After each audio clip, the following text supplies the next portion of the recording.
Hello, everybody. Scott Golden here with the Golden Opportunities Coaching YouTube channel. Welcome, and the Pro Wrestling Logic YouTube channel. Welcome to those of you who are new. Welcome back to those of you seasoned veterans of what we do around here. What we do around here is bring about conversations of a psychological, emotional health paradigm. No pro wrestling related stuff. That's what we bring about here.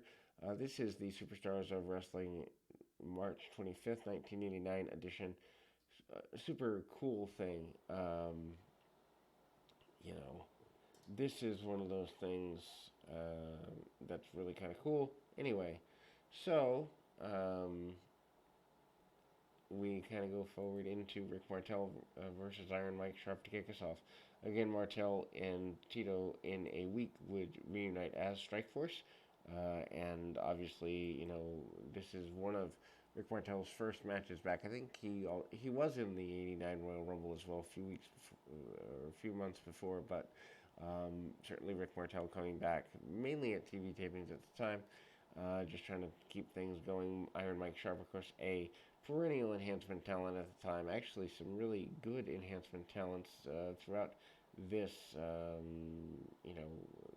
program. Iron Mike going for the full Nelson, and Martel able to wriggle his way free. Of course, Martel, former AWA World Champion, but kind of bouncing around, getting a couple drop kicks off. And Tito Santana is at ringside with Rick Martel, supporting his soon-to-be former tag team partner, but we don't know that at this time. Needless to say, a little bit of endurance.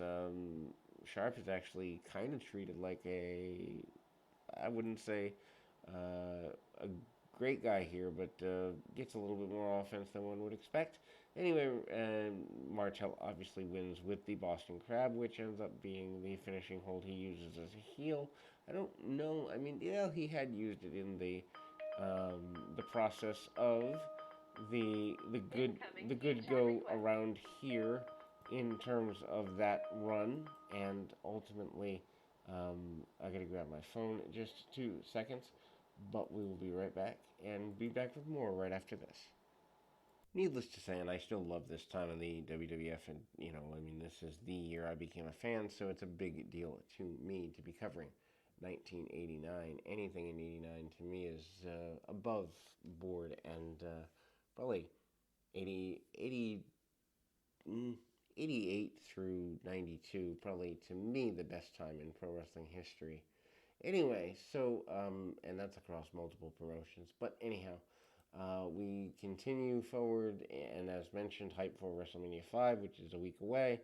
Louis Spicolli, yes, that Louis Spicolli, against Dino Bravo. Dino Bravo, of course, at this time, kind of still managed by Frenchie Martin. He's going into a kind of a throwaway match with Ronnie Garvin. I say throwaway because it's just there. It's not that big a deal. But anyway, Dino Bravo managing to get a couple of punches, kicks in, manages double underhook suplex and a side suplex as well. Amazing that Dino, who is much, much more, I wouldn't even say valuable, just influential in the late 70s and early 80s, just feels out of place here.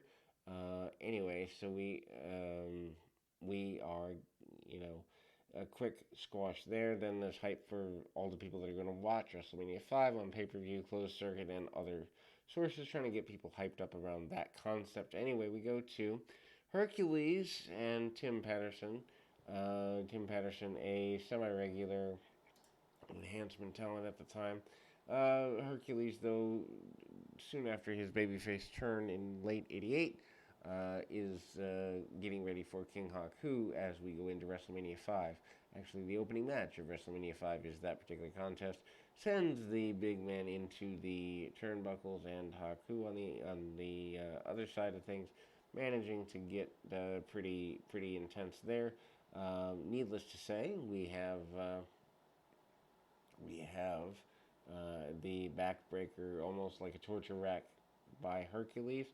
Amazing to me how the torture rack is kind of used here, and I never even connected it for years until realizing, and somebody had mentioned to me that Hercules and Lex Luger using the same finishing hold was funny to them.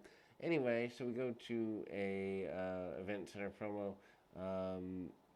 Jake Roberts basically says that, in fact, Andre needs to be scared of the snake.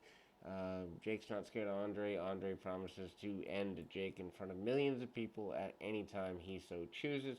Big John says he will call it down the middle, but at the same time, he's not worried about getting in anybody's face if he needs to do so. The Black Knight versus Hacksaw Jim Duggan up next. Hacksaw Jim Duggan getting ready to face off against none other than Bad News Brown. Punch, kick, and a big clothesline or two from Duggan, including the knee drop, and then we go to Randy Savage. Randy Savage promising to be the world champion after the pay-per-view here, also saying he is going to get even with Hogan for lusting after Elizabeth. Then we go to another enhancement match, Rougeau brothers against Sam Houston and Stefan De Leon. Rougeau brothers, of course, Jacques and Raymond, a.k.a. the Mountie and his brother Ray Rougeau. The Bushwhackers are going to face them at WrestleMania 5, and there's an inset promo in the middle of that. Sam Houston certainly had been brought in late in 87, early 88, and not really being given much here.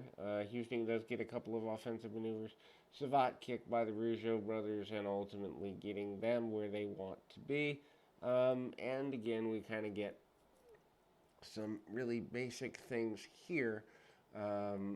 The bombs away style maneuver from the Rougeaus, giving them a victory in quick order.